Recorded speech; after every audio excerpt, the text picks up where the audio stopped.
نکاح چند وجوہات کی بنیاد پر کیا جاتا ہے۔ ایک یہ کہ حسن کی بنیاد پر نکاح ہوتا ہے، ایک مال و دولت کی بنیاد پر نکاح ہوتا ہے، ایک حسب و نسب کی بنیاد پہ نکاح ہوتا ہے، اور تیسرا فرمایا آپ نے کہ تقوی اور پرہیزگاری کی بنیاد پہ نکاح ہوتا ہے۔ اے لوگو، تم نکاح کرو تو تقوی اور پرہیزگاری کی بنیاد پہ نکاح کرا کرو۔ تقوی اور پرہیزگاری کو اہمیت دی گئی ہے۔ چنانچہ صحیح بخاری میں آتا ہے کہ تقوی اور پرہیزگاری کا کیا عالم ہوتا ہے، تقوی اور پرہیزگاری کی کیا اہمیت ہوتی ہے۔ آج ہمارے یہاں معاملہ اس کے برعکس ہے۔ ہم جب رشتہ داریاں کرتے ہیں تو تقوی نہیں دیکھتے، تقوی تو چھوڑیے عقیدہ نہیں دیکھتے جناب، تقوی تو بہت دور کی چیز ہے۔ ہزاروں بار علماء اہل سنت اپنی تقریروں میں بیان کرتے ہیں کہ بد عقیدوں سے نکاح نہیں ہوتا، مگر ہم اس کان سے سنتے اور اس کان سے نکال دیتے ہیں۔ نہ عقیدہ پوچھا جاتا ہے، نہ مذہب پوچھا جاتا ہے، نہ اعتقاد پوچھا جاتا ہے، نہ عمل دیکھا جاتا ہے، نہ تقوی دیکھا جاتا ہے۔ صرف دیکھا کیا جاتا ہے؟ مال کتنا ملے گا، جہیز کتنا ملے گا۔ اللہ کے نبی فرماتے ہیں، امام غزالی رحمۃ اللہ علیہ نے مکاشفۃ القلوب میں اس حدیث کو نقل کیا، سرکار فرماتے ہیں جس نے دولت کی لالچ میں نکاح کیا وہ دولت سے بھی محروم ہوا اور اس نے جمال سے بھی محروم ہوا، خیر و برکت سے بھی محروم ہوا۔ اور جس نے تقوی پرہیزگاری کے عوض نکاح کیا، رب تبارک و تعالیٰ عورت کے تقوی پرہیزگاری کی بنیاد پہ اسے حسن سے بھی جو ہے نوازتا ہے، اور اللہ تعالیٰ اس کے ذریعے دولت سے بھی نوازتا ہے۔ یہ جو دولت ہم دیکھتے ہیں یہ کوئی اہمیت نہیں رکھتی، اگر عورت پرہیزگار اور متقی ہو تو اس کے ذریعے خود رزق آتا ہے، خود دولتیں آتی ہیں۔ ایک حدیث میں پاک میں آتا ہے کہ ایک صحابی حضور کی خدمت میں آتے ہیں، عرض کرتے یا رسول اللہ میں بڑا مفلس و غریب ہوں، سرکار کھانے کے لیے کچھ نہیں ہوتا، اکثر فاقے گزرتے ہیں، مسلسل 3 روز فاقے ہوتے ہیں۔ اے اللہ کے نبی دعا فرما دے کہ پروردگار میرے رزق میں برکت عطا فرمائے، میرے لیے کوئی روزگار کا ذریعہ پیدا فرما دے۔ سرکار نے سر سے پیر تک دیکھا، ارشاد فرمایا کیا تو نے نکاح کیا؟ عرض کہ اللہ کے نبی میں نے نکاح تو نہیں کیا۔ فرمایا جا نکاح کر۔ اب یہ خاموشی سے آ گئے اور دل میں سوچ رہے ہیں کہ یہاں تو خود حالت یہ ہے کہ 3 دن سے فاقے ہوتے ہیں، اور حضور فرماتے نکاح کر، نکاح کروں گا تو عورت کو کیا کھلاؤں گا۔ اور آج یہی سوچ ہماری بھی معاشرے میں بنی ہوئی ہے کہ بڑی بڑی عمریں ہو جا رہی ہیں صاحب، اس بات پہ نکاح نہیں کیے جا رہے ہیں کہ صاحب ابھی ہمارے کھانے کے لالے تو عورت کو کیا کھلائیں گے۔ یعنی یہ بھول گیا انسان کہ رزاق حقیقی پروردگار عالم ہے، رزق دینے والا اللہ رب العزت ہے۔ اللہ تعالیٰ قرآن میں فرماتا ہے کہ ایسی کوئی جاندار شے نہیں کہ جس کا رزق ہمارے ذمے پہ نہ ہو۔ اللہ فرماتا ہے کہ ہر جاندار کو، ہر چیز کو رزق ہم ہی پہنچاتے ہیں، رزاق وہی ہے، لیکن ہماری سوچ یہ ہے کہ گویا سمجھتے ہیں کہ ہم کھلائیں گے تو سامنے والا کھائیں گا اور ہم پلائیں گے تو پئیں گا۔ وہ صحابی سوچتے ہیں کہ حضور نے کہا نکاح کرو، یہاں تو عالم یہ ہے کہ خود 3 دن کے فاقے ہوتے ہیں، 4 روز فاقے سے رہنا پڑتا ہے، میں اپنی بیوی کو کیا کھلاؤں گا۔ خاموش ہو گئے۔ 1 مہینے کا عرصہ گزر گیا، پھر حضور کی خدمت میں آتے ہیں، سوچتے ہیں کہ اب حضور صلی اللہ علیہ وسلم اس بار شاید دعا فرما دے۔ قریب آئے، سلام کیا، عرض کہ اللہ کے نبی بڑی مفلسی کا دورہ ہے، سرکار بڑی پریشانی ہے، اللہ کے نبی بڑے فاقے ہوتے ہیں، حضور دعا فرما دے کہ اللہ تعالیٰ میری مفلسی کو دور کر دے، میری غربت اور تنگ دستی کو دور فرما دے۔ حضور نے فرمایا تم وہی ہو نا جو پچھلی بار آئے تھے؟ عرض کیا ہاں یا رسول اللہ میں ہوں۔ کہا کیا تم نے نکاح کر لیا؟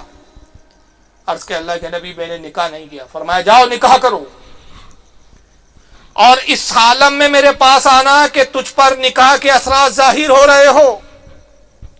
یہ صحابی گئے، پھر وہی خیال آتا ہے، پھر وہی سوچتے ہیں کہ عجیب بات ہے کہ حضور صلی اللہ علیہ وسلم پھر نکاح کا حکم فرماتے ہیں، سرکار اس طرف توجہ کیوں نہیں کر رہے ہیں کہ میں خود فاقے سے ہوں، جب میں خود فاقہ کرتا ہوں تو اپنی بیوی کو کیا کھلاؤں گا، پھر بچے ہوئے تو بچوں کی پرورش کیسے کروں گا۔ پھر 1 مہینے کا عرصہ گزر گیا، حضور کی خدمت میں نہیں آئے۔ 1 مہینے کے بعد سوچتے کہ حضور کی بارگاہ میں جاؤں گا اور اب حضور کو اس انداز میں کہوں گا کہ یا رسول اللہ میں تو خود فاقے سے ہوں، اپنی کچھ دلیلیں رکھوں گا، اپنی کچھ بات حضور کی بارگاہ میں پیش کروں گا، شاید ان باتوں سے حضور مطمئن ہو جائے اور پھر میرے لیے دعا کر دیں۔ اس ارادے سے حضور کی خدمت میں آئے، عرض کہ اللہ کے نبی دعا فرما دے کہ اللہ میرے رزق میں برکت عطا فرمائے، میری مفلسی کو دور کر دے۔ سرکار فرماتے کیا تو نے نکاح نہیں کیا؟ عرض کہ اللہ کے نبی میں نکاح کیسے کر سکتا ہوں یا رسول اللہ، جب میں خود کھانے کے لیے محتاج ہوں تو اپنی بیوی کو کیا کھلاؤں گا۔ سرکار جب حالت یہ ہے کہ میں خود فاقہ کشی کا شکار ہوں تو اپنی بیوی کو کیا دوں گا؟ حضور جلال میں آتے فرماتے ہیں شخص کیا تو مومن ہے کہ منافق؟ کیا تو منافق ہے یا مومن؟ اور اس کے اللہ کے نبی خدا کی قسم میں منافقوں میں سے نہیں. فرمایا اب جا اس عالم میں آنا کہ نکاح کے اثرات تجھ پر ہو ورنہ اپنی شکل اس کے بعد نہ دکھانا. اب حضور نے اس بار بڑے سخت لہجے میں فرمایا تھا, جلال اور عتاب کے ساتھ فرمایا تھا. وہ سمجھ گئے کہ اب اگر میں نے حضور کی بات کو نہیں مانا اور کسی بھی حالت میں نکاح نہ کیا تو اب یہ نہ ہو کہ میرا نام منافقین میں نہ لکھ دیا جائے, یہ نہ ہو کہ اللہ تعالیٰ اپنے محبوب پر وحی بھیجے اور میرے متعلق کوئی حکم نہ صادر ہو جائے کہ نبی کی بات نہ مانی اور یہ منافقوں کی فہرست میں اس کا شمار کر دیا گیا. وہ صحابی لڑتے ہوئے دوڑتے ہوئے جاتے ہیں اور پھر انہوں نے کچھ گھروں میں پیغام دینا شروع کیا. اللہ کے فضل و کرم سے یہ ہوا کہ ایک جگہ ان کی رشتہ طے ہو جاتا ہے اور پھر انہوں نے نکاح فرما لیا. جیسے ہی گھر میں عورت آئی, اب ایک ہی ہفتے میں عالم یہ ہو گیا کہ خود بھی کھاتے ہیں اور کھانے کے بعد اتنا بچا لیتے ہیں کہ پڑوسی کو بھی تحفے میں کھانے پیش کرتے ہیں. حضور کی خدمت میں آئے اور عرض کیا اللہ کے نبی میں نے نکاح کر لیا, حضور اب دعا فرما دے. فرمایا نکاح کیا, بتاؤ کیا حالت ہے؟ کیا نکاح کے بعد تجھ پر فاقہ گزرا؟ کیا نکاح کرنے کے بعد تو بھوکا رہا؟ عرض کے اللہ کے نبی خدا کی قسم, اس رب کائنات کی عزت و جلال کی قسم جس نے آپ کو حق کے ساتھ مبعوث کیا, سرکار جس تاریخ سے جس دن سے نکاح ہوا کوئی دن ایسا نہیں گزرا کہ ہم بھوکے رہے ہو. ہم میاں بیوی پیٹ بھر کھاتے بھی ہیں بلکہ بعض اوقات اتنا بچ جاتا ہے کہ اپنے پڑوسی کو بھی دے دیا کرتے ہیں. حضور نے مسکرا کے فرمایا کہ میرے صحابی سنو, خدا کی قسم تیری خیر و برکت تیری بیوی میں تھی, تو خود اپنی خیر و برکت کو روکے ہوئے تھا. تو جب عورت گھر پر آتی ہے تو خیر و برکتیں بھی لاتی ہے. مگر ایک دوسرا پہلو بھی اسلام میں بتایا کہ جہاں عورتیں خیر و برکت کا سبب بھی ہوتی ہیں, بعض عورتیں ایسی ہوتی ہیں کہ جو منوسیت کا بھی سبب ہوتی ہے. اب آپ سوچیں گے یار اسلام میں تو منوسیت نہیں ہے. یقیناً اسلام میں کوئی نحوست کا تصور نہیں ہے, اسلام میں کوئی منوسیت نہیں ہے. اسلام ان چیزوں کا قائل نہیں ہے کہ صاحب دودھ گر گیا تو آج کچھ برا ہونے والا ہے, کوے نے کائیں کیا تو صاحب آج کچھ خراب ہونے والا ہے, بلی رستہ کاٹ کے چلے گی تو صاحب اب کچھ نہ کچھ برا ہوگا. بلکہ یہ سب بدشگونیاں غیروں کا شیوا ہے. اور اللہ کے نبی نے تو یہاں تک فرمایا کہ جس نے بدشگونی لی اس نے شرک کیا, اس نے شرک کیا. یہاں شرک سے مراد شرک اصغر ہے, یعنی اس نے چھوٹے قسم کا شرک کیا. اللہ کے نبی فرماتے ہیں کہ ہمارے اسلام میں نہ کوئی بدفعلی ہے نہ بدشگونی ہے, البتہ نیک فعل ضرور ہے.